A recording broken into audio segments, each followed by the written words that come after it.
A tense moment at this command post of Ukraine's Hartia Brigade.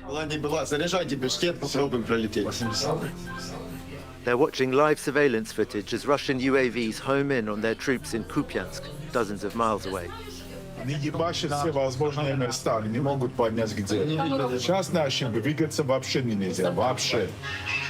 Using its own drones, this team's task is to protect the troops on the ground. A Spanish-speaking unit.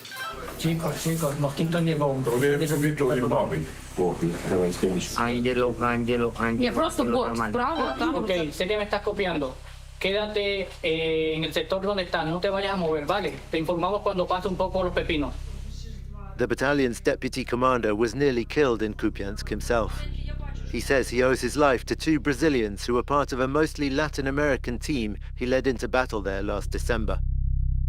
An operation that turned the tide on the Russians' advance into the city, a crucial victory for Ukraine after a year of losing ground. Kupiansk wasn't under enemy control, so it wasn't a counter-offensive, but an operation to infiltrate the city, find them and flush them out. We beat the enemy units back, stopped them from securing their gains there. Cadê você? Cadê você? Vem aqui. Onde foi? Onde foi? Ele vai entrar em cima. That was the fifth time I worked with the Latinos, and they did great every time.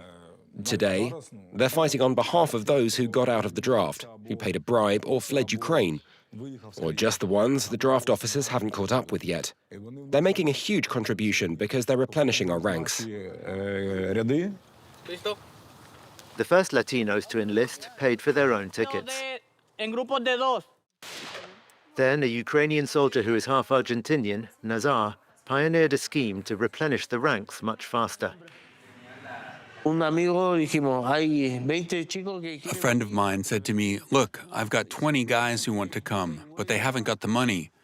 So we made 2 return trips at our own expense and showed the whole Ukrainian army that we have the possibility to bring people in. Lots of people, if they just give us the resources. Desde Colombia hasta Ucrania. The largest contingent of Latin American soldiers fighting for Ukraine are from Colombia. Years of civil war and US support have left the country with a large, highly trained army. But Colombian soldiers complain of poor pay. It's why Dairo left after 8 years. He's headed for Ukraine. The brigade pays for our air tickets, accommodation in Bogota, and does all the paperwork for us to travel legally. When I heard about this, I jumped at the chance. It was what I'd been waiting for. We note that he looks a bit ill-equipped for the February weather. They told me not to bring much stuff. I got tremendously cold when I was serving in Israel.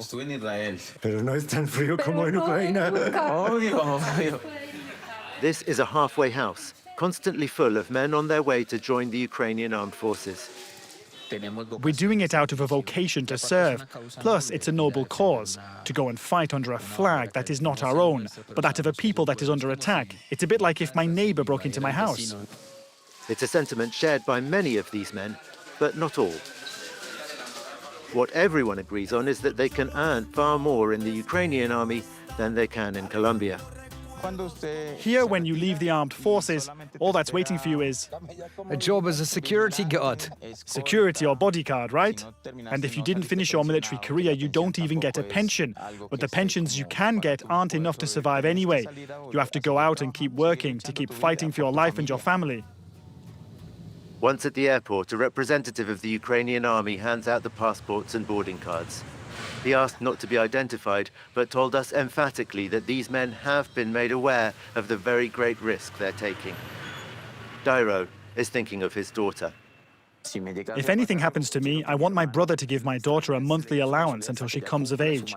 But I'm not going with a mentality of thinking I'm going to die. No, let it be God's will. There are no official figures as to how many Colombians have been killed in Ukraine, but it is well into the hundreds. Carlos Gonzalez is one who made it back. Just. His expanded and renovated family home bears witness both to his deep affection for Ukraine and to the money he was able to earn there. But Carlos is scarred for life. A drone dropped a poison gas on his unit's position near Kherson in May 2024, killing 2 of his comrades. This is how they found me. I told the builders to stop the work on the house, that I was going to Ukraine immediately. But Carlos convinced me not to, because firstly it's dangerous, and secondly, I wouldn't have been allowed into the military hospital anyway.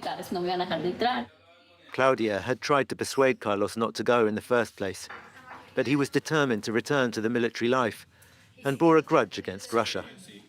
The thing is, the FARC guerrillas killed my father in 2002, and I had to flee my home on the plains when I was 15 because they wanted to recruit me.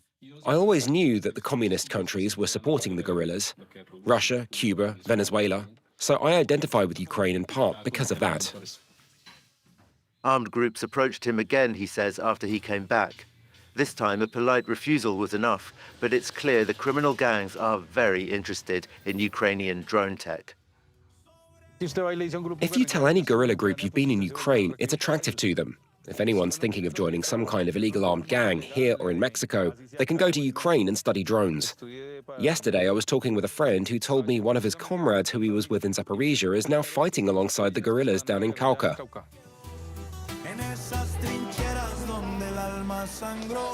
A peace agreement in 2016 disarmed the nominally Marxist FARC, but other insurgent groups remain active.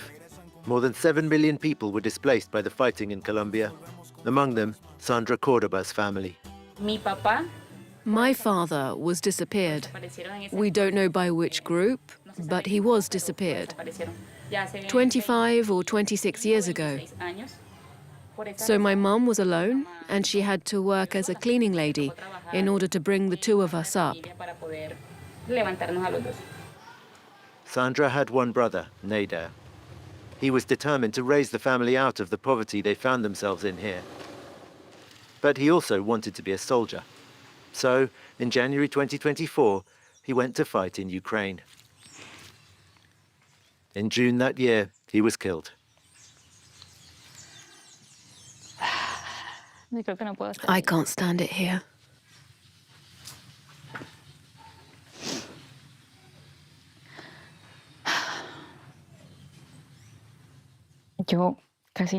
I hardly ever come here. I don't like it. I don't like thinking that he's here. As soon as I saw the plus 380 code for Ukraine, I knew something had happened to him. Then the officer said, "Unfortunately," and I threw the phone down. I just totally fell apart. But the next day, I had to dry my tears and contact the embassy. They asked me for an authorization to cremate him. It was quick. 45 days later, my brother's ashes were in Bogota. He wanted to have this experience. He was happy to have this experience. He'd say, "This is a whole other level, sis. Mad stuff going on here." He said everyone has to die at some point, whether it's Colombia or here. Someday I'll die. And if I am to die doing what I love, so be it. We have to respect that. But though the process of getting Nader's ashes to Colombia was smooth, the same cannot be said of the money he earned. Sandra traveled to Ukraine to claim the inheritance and ended up staying 7 months. I don't know what happened. The bank said there's no account in my brother's name. I was counting on that money to pay for my return ticket. In the end, a priest bought Sandra a ticket home and she arrived on New Year's Eve. Without her brother's pay, but with a promise of 300,000 euros in bereavement compensation from the Ukrainian state. These are all the documents that I brought back from Ukraine. Translations, powers of attorney, it's all here. You provide all the documentation, open a Ukrainian bank account, and then wait for the money to appear. But for now, there's just 139 hryvnias, which is what I put on there. I imagined myself growing old in my son's arms.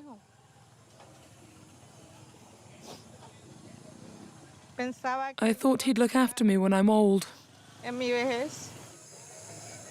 Instead, she says if the money doesn't arrive soon, she may lose this house, put up as collateral when they took out a loan for Sandra's trip to Kiev.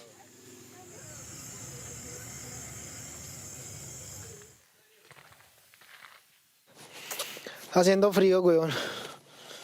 Colombians' experiences in Ukraine vary widely, with some reporting prompt and honest payments, and others not.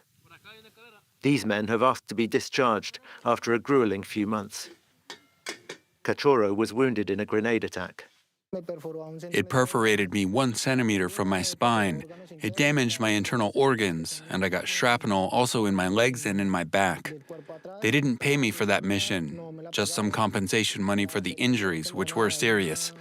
Then, in December, I asked why I hadn't had my frontline bonus. They said I was not on a frontline operation. I said, but we're in a village under constant attack, and we're only here because in the village where we were before, our house got bombed. In the end, the dispute was resolved, though, and Cachorro decided to stay.